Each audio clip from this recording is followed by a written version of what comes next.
শুভ সন্ধ্যা বন্ধুরা। হ্যাশট্যাগ আমরা সকলের আজকে টপিক নিয়ে চলে এসেছি।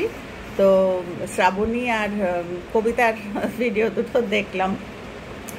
তো ওরা দুজনেই ওই ভুতুরে ভুতুরে একটা কিছু কানেক্ট করেছে আজকের টপিকটায়। তো যাই হোক, আমি আমার মতো করে একটু বলি। সেটা হচ্ছে, প্রথমটা হচ্ছে কি এই তিনটে অপশানস দেখলে আমাদের কি মনে হয়, বা এই কথাগুলো শুনলে আমাদের কিছু মনে পড়ে কিনা, কি মনে হয় হঠাৎ করে যদি এগুলো শুনি। প্রথমটা হচ্ছে বাঁশবাগানের মাথার ওপরে একটা গান ছিল, ওই গানটা। আর দ্বিতীয়টা হচ্ছে দরজার একটা ক্যাঁচ ক্যাঁচ আওয়াজ। আর থার্ড হচ্ছে কোনো চেনা কারোর গলার আওয়াজ। তো এই তিনটে দেখলে কিছুই না, এগুলো ওই মাথা খাটিয়ে না, মানে কি বলবো, বের করা, একটু মাথার কাজ এগুলো, আর কিচ্ছুই না, একটু মনে করা, মন ঘাটিয়ে একটু বার করা। তো আমাদের না জীবনে আমরা কিন্তু অনেক জিনিস, সেই বলে না যে জাহাজ ভিতরে বহু বছর তলায় ঢুকে গেছে, মানে এটা আমরা সাইকোলজিতে পড়েছি যে মনেরও কিছু কিছু মানে খালি জায়গা আছে যেগুলো একদম ভিতরে ঢুকে থাকে, কিন্তু কোনো কিছু শুনলে হয়তো আবার হঠাৎ করে মনে পড়ে। তো বাঁশবাগানের মাথার উপরে এমন একটা গান, আজকে একটা কমেন্টও এসেছে, তোমরা দেখো। কমেন্টের আমি উত্তর দিতে পারিনি, কিন্তু কমেন্টটা দেখলাম যে ও আমার কথাটাই লিখেছে এক্স্যাক্টলি। আমার বাঁশবাগানের মাথার ওপর শুনলে আমার মায়ের কথা মনে পড়ে। আমার মা এই গানটা খুব গাইতেন, এবং এটার সাথে সাথে ও তোতা পাখি। তো তোমরা যারা শোনোনি, তোমরা শুনে, আমার মনে হয় প্রত্যেকে, আমার স্পেশালি আমার চ্যানেলে তোমরা যারা আছো প্রত্যেকে এই গানটার কথা জানো। ওইটাই মনে পড়ে, মার কাছে এই গানটা খুব শুনেছি, শুনতে শুনতে কখন যেন নিজের কণ্ঠস্থ হয়ে গেছে। তো আমার মেয়ে যখন বড় হচ্ছে আমি শোনাতাম, তো ওই মানে দুটো গানই আমি শোনাতাম। একটু যেই বড় হয়েছে, যেই একটু ডানা মেলেছে আমার মেয়ে, কথা বলতে শিখেছে, তখন যেই আমি বাঁশ বাগানে যেই বলতে শুরু করতাম, না না এটা না এটা না, সঙ্গে সঙ্গে বলতো। আজকেই বলছিলাম যে যেই আমি অন্য গান করো, অন্য গান, মানে এই গানটা এত শুনেছে এইটা আর ভাল লাগে না। তো বাঁশবাগানের মাথার ওপরে গানটা শুনলে আমার সত্যিই মায়ের কথা মনে পড়ে, এবং আমার নিজের কথাও, মানে আমার মেয়ের বড় হওয়ার সময় আমি ওইটা গেয়ে গেয়ে শোনাতাম, যে মায়ের কাছ থেকে শোনা, সেটাই কণ্ঠস্থ হয়ে গেছে, সেটাই শোনাতাম, পরের দিকে আর শুনতে চাইতো না। এখন বড় হয়ে গেছে, এখন বলে মা করো তো। আমি, তুই তো বারণ করতি আগে আমাকে, বলতে তখন রোজ শোনাতে, এখন তো শোনাও না, এখন করো। তো এই একটা। দ্বিতীয়টা হচ্ছে দরজার ক্যাঁচ ক্যাঁচ আওয়াজ। তো আমি আমি আজ আমার কাজগুলো করতে করতে না, ওই কোনো ভেবে চিনতে তো আর টপিক দেওয়া হয় না, টপিক মনের খেয়ালেই টপিক আসে। তো আমি চিন্তা করছিলাম যে কি, মানে দরজার ক্যাঁচ ক্যাঁচ আওয়াজ, আমার আছে এরকম কয়েকটা ঘটনা মনে, এখন হয়তো এই মুহূর্তে মনে করতে পারছি না, যেটা মনে পড়লো সেটা বলি। তো সেই সময়টার কথা বলছি, যখন আমার মেয়ে একদম ছোট, আমরা তখন মধ্যপ্রদেশ থেকে সবে কলকাতায় ফিরেছি। আমাদের পারিবারিক একটা সম্পত্তিগত একটা প্রবলেম ছিল, তোমাদের সাথে এর আগে আমি শেয়ার করেছি। তো আমার শ্বশুরমশাই চলে যাওয়ার পর আমরা ওই বাড়িতে, মানে আমাদের সমস্ত দেওয়া হলো, হস্তান্তর হলো, প্রসেনজিতের ইয়েতে হস্তান্তর হলো, এবং আমরা আমাদের পারিবারিক, মানে শ্বশুর বাড়িতে, আমরা যে বাড়ি, আমি তোমাদের শেয়ার করেছি এর আগে, তো শ্বশুরবাড়িতে আমরা ফিরলাম, মানে আমার কর্তা তো একটাই ছেলে। তো আমরা ফিরলাম, এবং তখনকার দিনের বাড়ি তো বড় বাড়ি, পিছনে বাগান, সামনে বিরাট বারান্দা, তো মানে এরকম সিঁড়ি দিয়ে ওপরে ছাদ, এবং সিঁড়িটায় না রেলিং নেই, মানে রেলিং করা হয়নি, মানে এমনি টানা সিঁড়ি চলে গেছে, কোনো ওইখানে মাম্মামকে উঠতে, তখন আমার মেয়ে সদ্য হাঁটা শিখেছে। তো যাই হোক, মাম্মামকে ঘুম পাড়াচ্ছি, এবং এই সময় আমাদের বাড়িতে যে মেয়েটি আমার হেল্প করতো, ওর নাম সন্ধ্যা। তো সন্ধ্যা বললো, বৌদি আমি দরজাটা টেনে দিয়ে পিছনে, মানে আমাদের বাড়িতে তখনকার দিনের বাড়ি তো অত সিস্টেমেটিক না, মানে পিছনে বাগানের দিকে যে দরজা, সেটা বন্ধ করো রে, সামনের দিকে দরজা বন্ধ করে, সন্ধ্যা ছাদের দরজা আটকেছো তো, ছাদের দরজা বন্ধ করো রে। মানে এখন ফ্ল্যাটে থাকি তো, এখন আর মানে ওই অত ঝামেলার মধ্যে নেই, একটা দরজা বন্ধ করো চলো। তখন মানে কোথাও বেড়াতে যাব এবং ফিরবো, সে সমস্ত চেক করা, একটা মারাত্মক ডিউটি। তো এরা বহু পুরনো কাজ, মানে কাজের মানুষ, তো এরা বহু পুরনো, মানে বিশ্বাসের জায়গা। তো ছাদের দরজা টরজা চেক করে, পিছনের দরজা চেক টেক করে আমায় বলে গেল। আমি তখন মাম্মামকে ঘুম পাড়াচ্ছি, তো ভিতরে ঘরে ঘুম পাড়াচ্ছি, বললাম বাইরে দরজা টেনে দিয়ে গেলাম, বলি তুমি এক্ষুনি এসে ওটা করে দাও, দরজাটা বন্ধ করে দাও। বাড়িতে কেউ নেই, আমার কর্তা তখন বিহারে, ভাগলপুরে, ও মানে মানে চাকরির ইয়েতে ও ট্যুরে গেছে, আর আমার শ্বশুরমশাই নেই বাড়িতে। তাহলে আমি আর ওই ছোট্ট কুচি মেয়ে, তো আমাদের অভ্যেস হয়ে গেছিলো, পরের দিকে অভ্যেস হয়ে, কারণ প্রসেনজিৎ খুব ট্যুর করতো। তো যাই হোক, সন্ধ্যা বলে চলে গেল, এবং অদ্ভুত ব্যাপার, আমি না মাম্মামকে ঘুম পাড়াতে পাড়াতে খেয়ালই করিনি, মানে জানি না কেন, আমি এমনি একটু ভুলাক্কার আছি, কিন্তু এই দরজা টরজা বন্ধ করার ব্যাপার এগুলো আমি জেনারেলি খুব একটা ভুল করি না, মানে এইসব ব্যাপারে আমি খুব পার্টিকুলার। সেদিন কি হলো জানি না, বেশ মানে অনেকক্ষণ হয়ে গেছে এবং আকাশ ভেঙে বৃষ্টি নামছে। তো বসে বসেই ভাবছি কি জানি, ছাদে আবার জামা কাপড়, মানে মাম্মামকে ঘুম পাড়াচ্ছি, সন্ধ্যা চলে গেছে কখন ভাবো, আর ঘুমিয়ে পড়েছে মাম্মাম, আমারও একটু ঘুম ঘুম, ওই অত জোরে বাজ পড়ে বৃষ্টি নামলো, সব মিলিয়ে না হঠাৎ করে আমার খেয়াল হয়েছে যে আরে সন্ধ্যা চলে গেছে, আমি তো দরজা বন্ধ করিনি।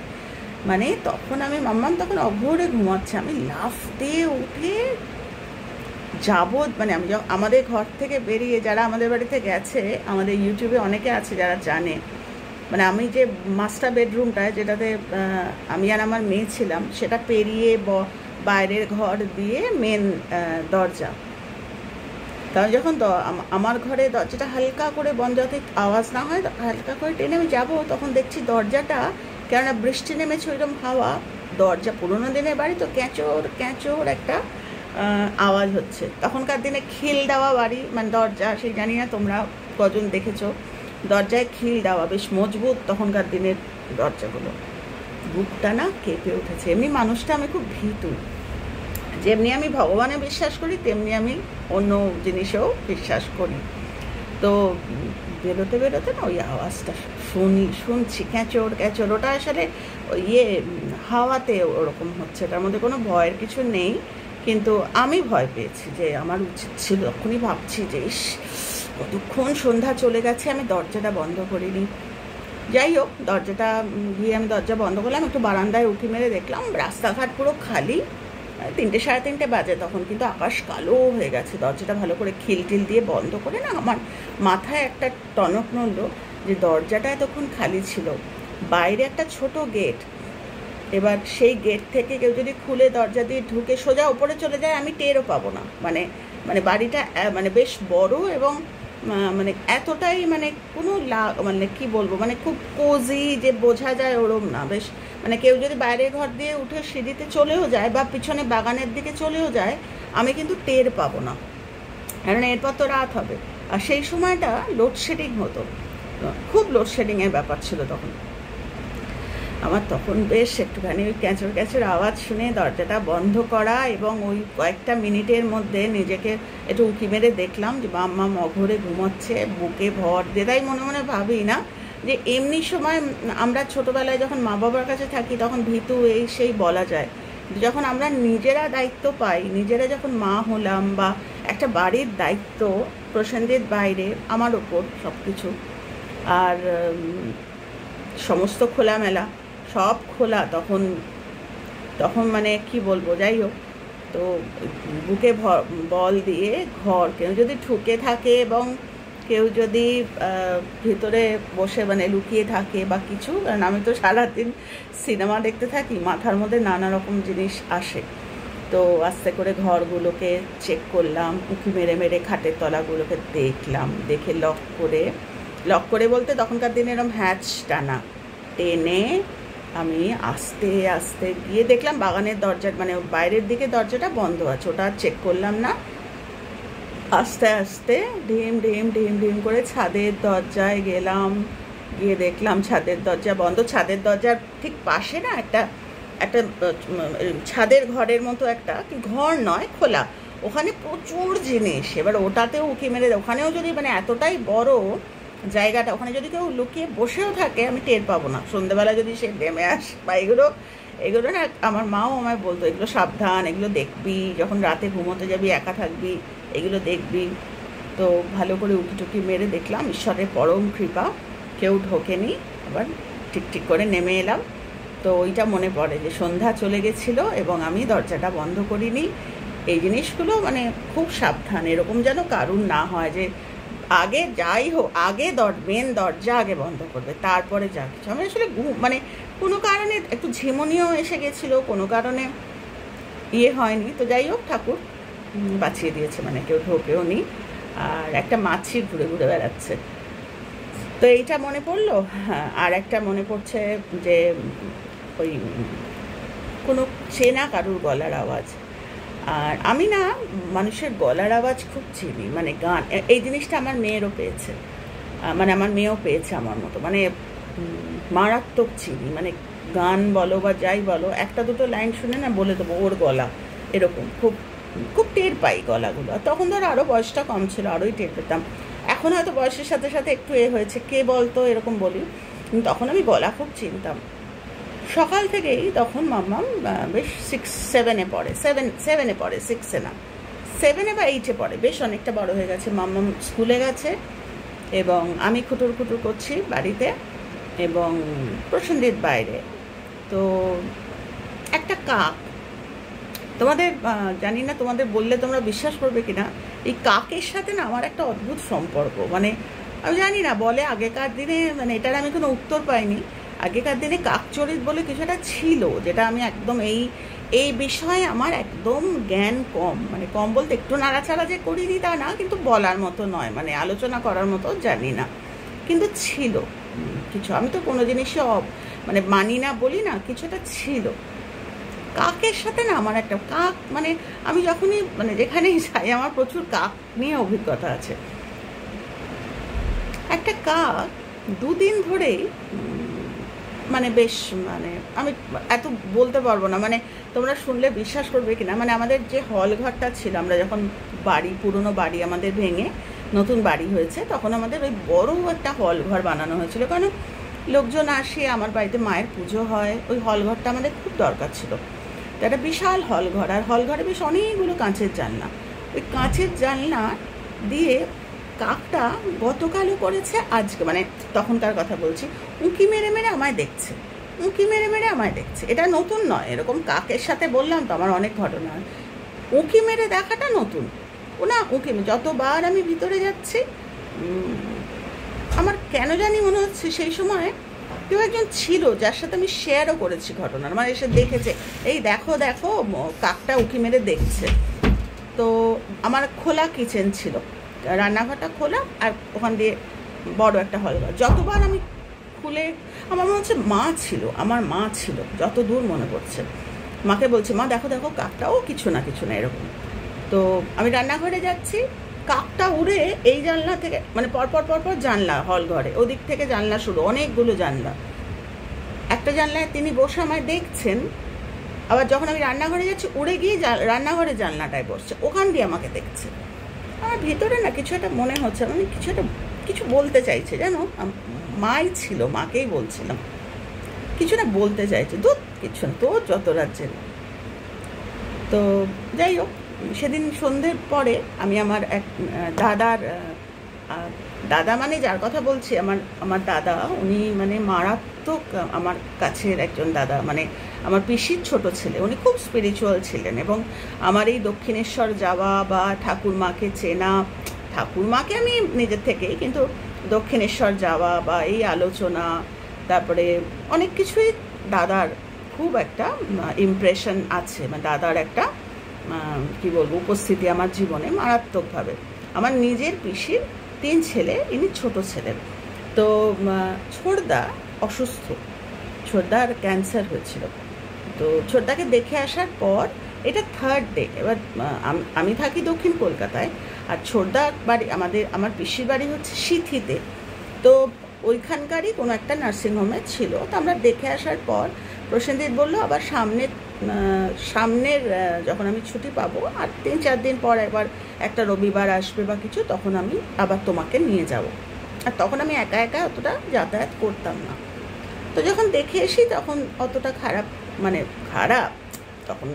আর অত আগে, আমি বেশ অনেক বছর আগের কথা বলছি, মাম তখন 7-8-এ পড়ে।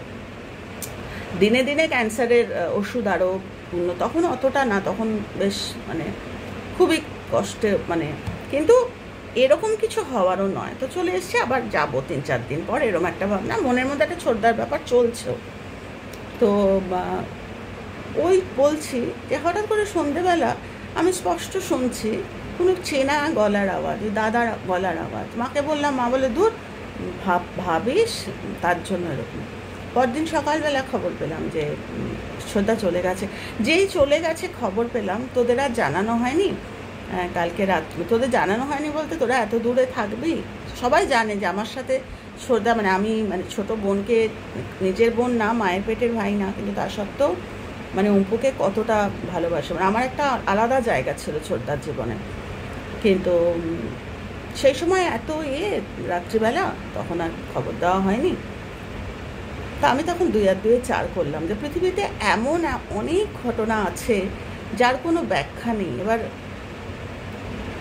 জানি না কাকের আশা বা কাক উকি মেরে দেখা, উকি আমায় কিছু বলতে চাইছিল বা কিছু, সেসব আমি কিছু জানি না। কিন্তু আমার কেন জানি, কেননা আমি তো যখন কাক উকি মারছিল তখন তো আমি এগুলো জানি না, কিছুই জানি না, কোনো আইডিয়াই নেই।